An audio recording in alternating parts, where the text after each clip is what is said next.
there's another kind of instinct that you need to be on the lookout for, and this one is a liar. This one is a saboteur. This one is a backbiter. This is the instinct that says, you've had enough. You've given it your best shot. You can stand down. You can back off. You can rest now. Which sets up this problem for all of us. You're never gonna feel like it. It's your job to make yourself do the crap you don't wanna do so you can be everything that you're supposed to be. And you're so damn busy waiting to feel like it. And you're never going to. And that's the problem. There are those of you, you're still immature. When your excitement is up, your effort is up. But when your excitement goes down, your effort goes down. For some of you, you're too seasonal. When you're excited, man, you coming to work the first week, the first month, the first 3 months when you got that job, you were excited, and so you was putting forth effort. You on blade. Now you got comfortable, and you're not excited no more. And guess what happened? Your effort has gone down. So do me a favor, get off of that feeling stuff. Get off your excitement. We're not dealing with feelings, because feelings go up and down. You don't have to be excited. You made a commitment to that job. Did nobody force you to take that job? You signed your name on the dotted line. And commitment said, I don't care how I feel. I don't care if I'm excited. I don't care if I'm pumped up. I don't care if I'm fired up. You made a commitment. Now it's time to put up. Lazy people do a little work and think they should be winning, but winners work as hard as possible and still worry if they're being lazy. So if you're a winner, you ain't comfortable. Every day I get up and give everything I got to everything I'm a part of simply because this is who I am. Like the only thing I need every day of my life is 86,400 seconds. That's it. Like I don't need some reward. Like the only thing I need is breath in my body, and I'm flat out going get it. A person with passion always stands out. The world is so full of average that once you have passion and a sense of energy in your life, it distinguishes you. When you're passionate about something, it isn't reasonable, but you do it anyway. Passion will take you where nothing else will ever take you. It'll give you that decided edge. It'll help you to stand out. When you want to become a diamond, your whole attitude change, your whole mindset, your thinking, your relationships, the decisions that you make, how you spend your time, your energy, all of it changes. See, this is something that you can't be in this business. This business has to be in you. You take advantage of this opportunity. You let everything else go. You eat different. You study different. You practice different. You don't belong at the bottom, and it's time for you to get your butt from down there. It's time for you to stop being comfortable at the bottom. Get your butt up and get to where you're supposed to be. You are a royal priesthood. Get where you belong. Do what you're supposed to do. Live like you're supposed to live.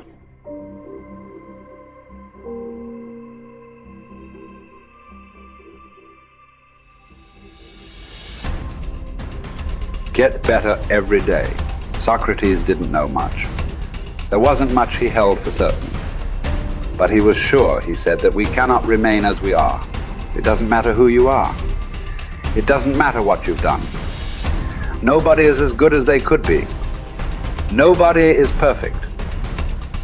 Everybody can improve. There are few self-fulfilling prophecies more important or more dangerous than this. If you think you have room to grow, you do, and you will. If you think you're as good as you can be, you're right. You won't get any better. It has been said that Tom Brady, the greatest quarterback in history, the youngest and the oldest to win a Super Bowl, isn't obsessed with winning. That's not what he focuses on. He's obsessed with improving the accuracy of his touchdown passes in the fourth quarter. He's obsessed with getting a little bit faster at releasing the football. He's not willing to stay the same, even though that same is very consistently the best in the league. The process of getting better, that's his drug. That's the dragon he chases. That's how he is able to defy aging and all expectations. The Japanese word for this is kaizen, continual improvement. Always finding something to work on, to make a little progress on. Never being satisfied, always looking to grow. Revolution, transformation, That's what amateurs chase. The pros are after evolution. If the first step is just showing up, committing to doing something each day, then the next step is finding something to focus on getting better at each day. And in this, where cumulative improvement meets compounding returns, we can harness one of the most powerful forces on earth. Think about it. Most people don't even show up. Of the people who do, most don't really push themselves. So to show up and be disciplined about daily improvement. You are the rarest of the rare, and if improvement sounds difficult, how about just making fewer mistakes? This is what Gehrig's manager said about him.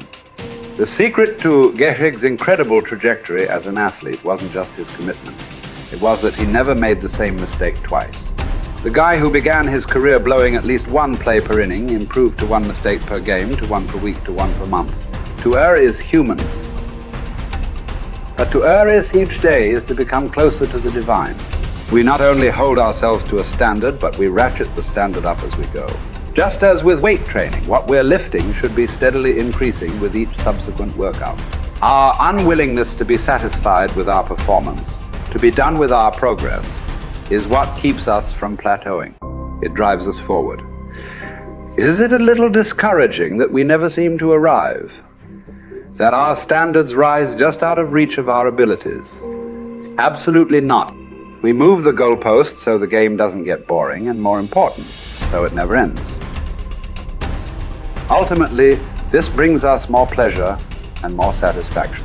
We reach heights we'd never have been able to see otherwise. Do you want to be rotting or ripening? Are you getting better? Because if you're not, then you're probably getting worse. Anyone, whether they're a professional athlete or a house cleaner, can get better at their job. You can get better at being a person, a citizen, a son or a daughter. You can get better at how you think, how you focus, what you think about.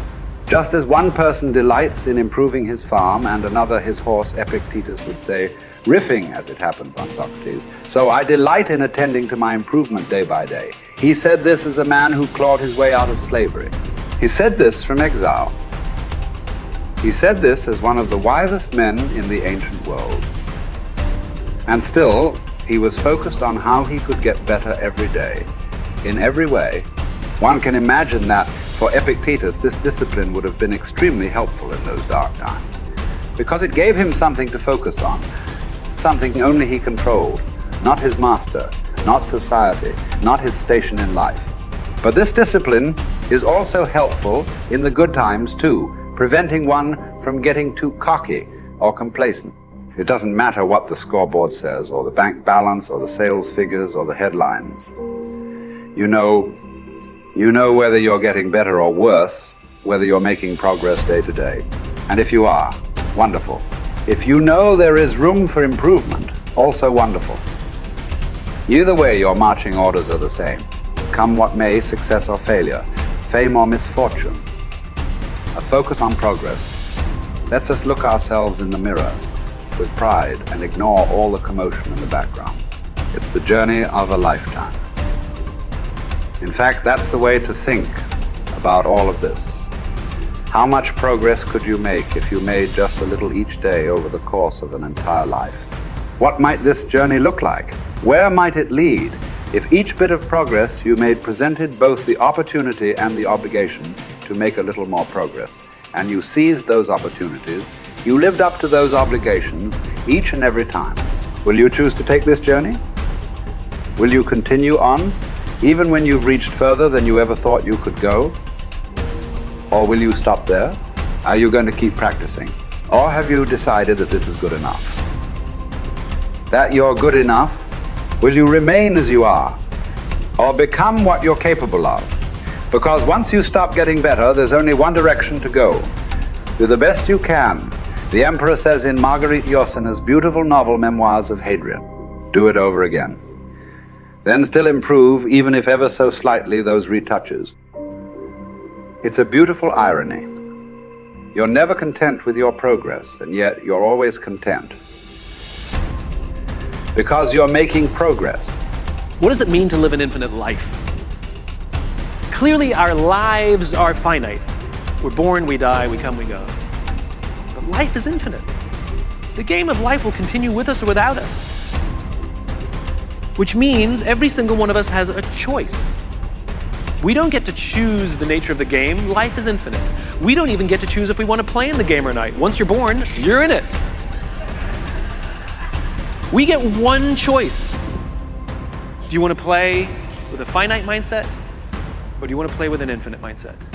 To play with a finite mindset means waking up every day and say, I'm going to be the best, I'm going to be better than everybody else, I'm going to accumulate more power, more responsibility, more money, whatever it is, whatever your metric is, I'm going to get more than anybody else. Me. And when you die, you take none of it with you. Or we can choose to live our lives with an infinite mindset, which means I'm going to leave this world, this school, in better shape than I found it. It means I'm going to devote my life to see that those around me rise. And we know that we're living with an infinite mindset because our obsession is seeing that we have an impact on the lives of the people around us.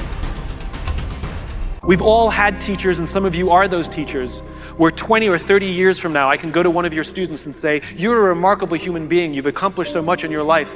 How did you become the person you are today? And they will tell me your name.